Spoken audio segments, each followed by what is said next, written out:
श्री परमात्मने नमः।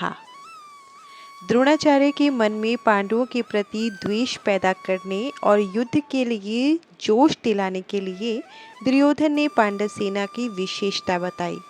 दुर्योधन के मन में विचार आया कि द्रोणाचार्य पांडवों के पक्षपाती तो हैं ही, अतः वे पांडव सेना की महत्ता सुनकर मुझे कहीं ये ना कहें कि पांडवों की सेना में अगर इतनी विशेषता है तो तू उनके साथ संधि क्यों नहीं कर लेता। ऐसा विचार आते ही दुर्योधन आगे के 3 श्लोकों में अपनी सेना की विशेषता बताता है। अस्माकं तु विशिष्टा ये तान्नि बोध द्विजोत्तम नायका मम सैन्यस्य संज्ञार्थम तान ब्रवीमि ते। अर्थात द्रोणाचार्य जी को वो संबोधित करते हुए इस तरह से कहता है, हे द्विजोत्तम, हमारे पक्ष में भी जो मुख्य हैं उन पर भी आप ध्यान दीजिए।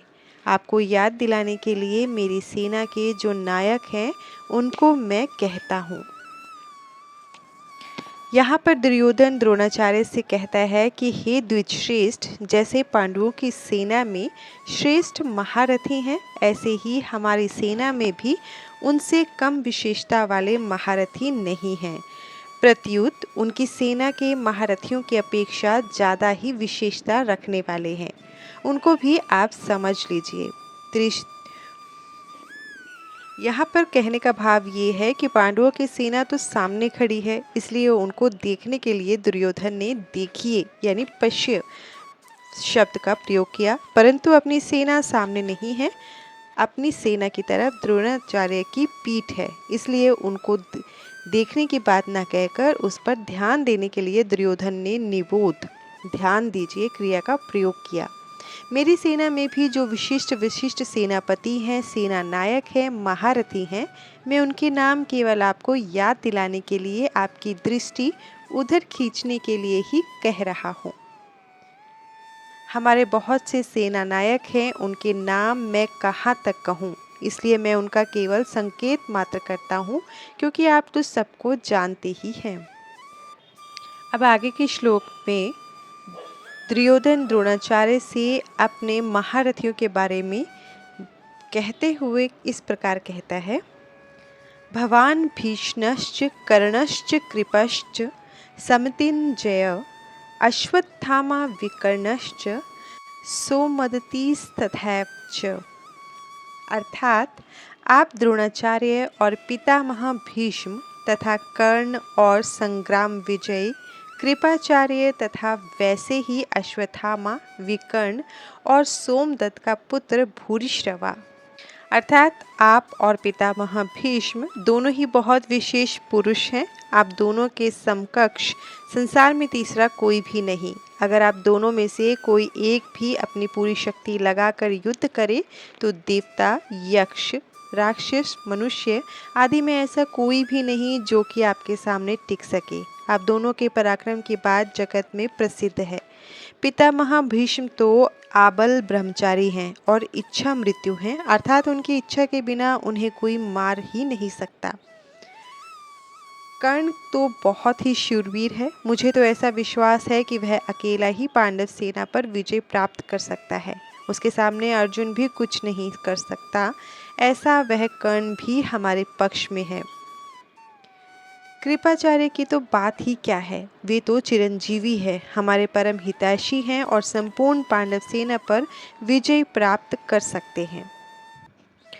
अश्वत्थामा के बारे में दुर्योधन कहता है कि ये तो चिरंजीवी है और आपके ही पुत्र हैं।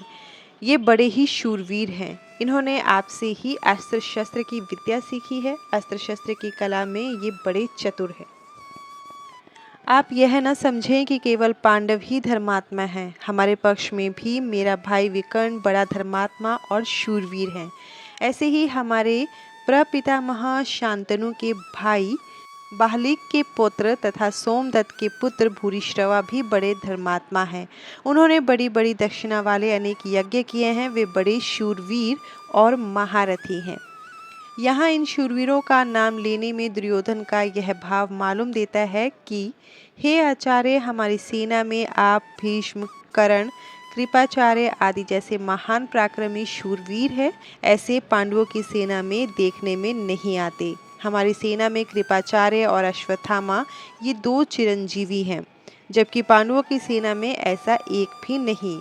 हमारी सेना में धर्मात्माओं की भी कोई कमी नहीं, इसलिए हमारे लिए डरने की कोई बात नहीं। अन्ये च बहवः शूरा मदर्थे व्यक्तिजीविताः नानाशस्त्रप्रहरणाः सर्वे युद्धविशारदाः। इनके अतिरिक्त बहुत से शूरवीर हैं जिन्होंने मेरे लिए अपने जीने की इच्छा का भी त्याग कर दिया है, और जो अनेक प्रकार के अस्त्र शस्त्रों को चलाने वाले हैं तथा जो सबके सब युद्ध कला में अत्यंत चतुर हैं। मैंने अभी तक अपनी सेना के जितने शूरवीरों के नाम लिए हैं, उनके अतिरिक्त हमारी सेना में बाहलिक, शल्य, भक्तदत्त, जयद्रथ आदि बहुत से शूरवीर महारथी हैं जो मेरी भलाई के लिए, मेरी ओर से लड़ने के लिए अपने जीने की इच्छा का त्याग करके यहाँ आए हैं। वे मेरी विजय के लिए मर भले ही जाएं, पर युद्ध से नहीं हटेंगे। उनकी मैं आपके सामने क्या कृतज्ञता प्रकट करूं? ये सभी लोग हाथ में रखकर प्रहार करने वाले तलवार, गदा, त्रिशूल आदि नाना प्रकार के शस्त्रों की कला में निपुण हैं, और हाथ से फेंक कर प्रहार करने वाले बाण, तोमर, शक्ति आदि शस्त्रों की कला में भी निपुण हैं। युद्ध कैसे करना चाहिए, किस तरह से, किस पैतरे से और किस युक्ति से सेना को किस तरह खड़ी करना चाहिए आदि युद्ध की कलाओं में भी ये बड़े निपुण और कुशल हैं।